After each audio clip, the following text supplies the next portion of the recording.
Transgender ideology is sweeping our nation, and youth are the targets. From school classrooms to social media, and even the therapist's office, kids are encouraged to question their own biology. Struggling children are pushed toward transition, a dangerous series of interventions that can result in sterilization, long-term health consequences, and potentially worse mental health outcomes. Very often, parents are left out of the conversation and decisions. Kids who are struggling deserve real help, not the harm of hormones and surgery. You may be wondering, why is there a 5,000% increase in this diagnosis? Can a boy be trapped in a girl's body?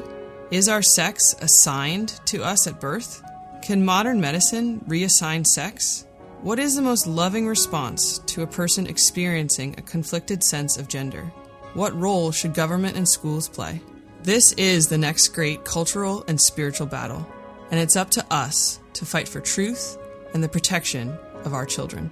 We welcome you to our forum today. We hope to inform, inspire, and empower you to go forward in this battle.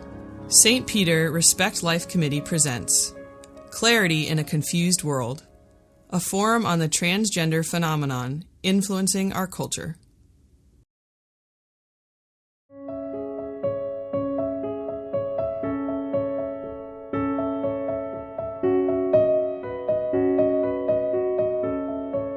One of the things that I've encountered in working on this issue now for almost a decade is that in the culture, there's a lot of happy talk around this issue, where you hear a narrative out there in the culture, in schools, oftentimes from professionals, that says that some kids simply are trans.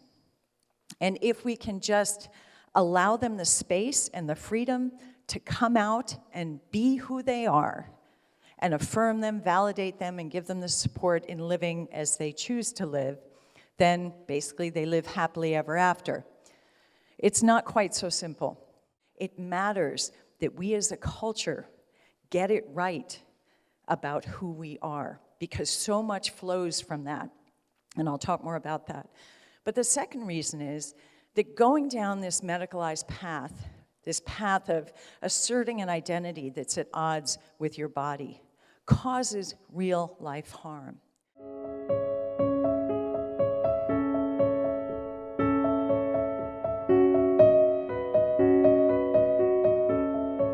Think about this for a second with me. There are almost 7.8 billion people in the world right now. And no two are the same. No two are the same, even if they're identical twins, right? They have different hopes, different dreams, different desires. No two are the same. And nobody has ever existed before, billions and billions of people, or will ever exist again, that looks exactly like you do. That has those quirks, that has those dreams, that has those desires. And we've heard, right? We've heard that we're made in the image and likeness of God. Y'all have heard that, right? So follow me here for a second. If you are made in the image and likeness of God, and you are completely and utterly unique, then that means that you, in who you are, in how you look, reveal something about God that nobody else has, does, or ever will again. The artist, his heart is revealed through his creation. And we are God's masterpiece.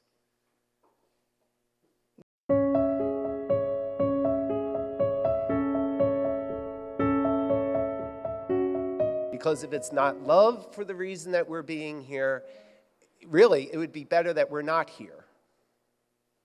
What I'd like to provide then, most of all, is a brief talk on witness. The witness of who I am, of who we are, of who everyone in the world is. Ladies and gentlemen, made in the image and likeness of God.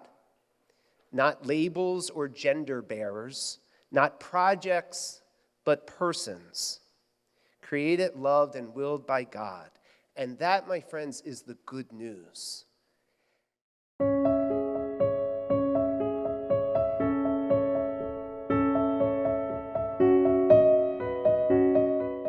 So we have seen an explosion in medicine, just embracing this concept of, quote, gender-affirming care. So I want to give you some facts. Someone had asked a question that we didn't get to in the question period, saying, well, how can we talk about this, right? We're not experts. How do we have any credibility? Well, there are some basic facts that are really obscured in the cultural narrative. Anyone can talk about facts. It's a scientific fact that we're biologically male or female, and you can't change it.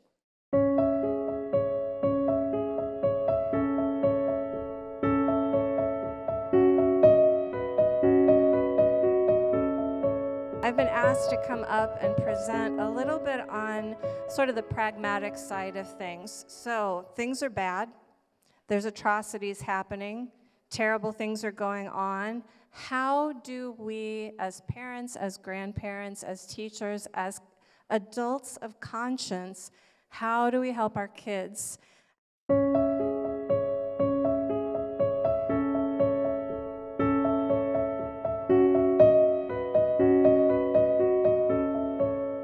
One of the reasons that I really understand how a coming out speech might occur in a child these days is because I suffered from gender dysphoria when I was a child. So I understand those feelings that are very confusing and complex. And the difference was, when I was a child, not a single person affirmed the idea that I was born in the wrong body and that I was inherently flawed, and the only solution was to kill Aaron and become somebody else. These days, a child like me is constantly bombarded with messages that they actually are born in the wrong body, and the only way to survive is to transition. And I just want to hopefully elucidate why that's so dangerous, and based on my experience, and then look at some of the other things that are happening in our society that are incredibly dangerous.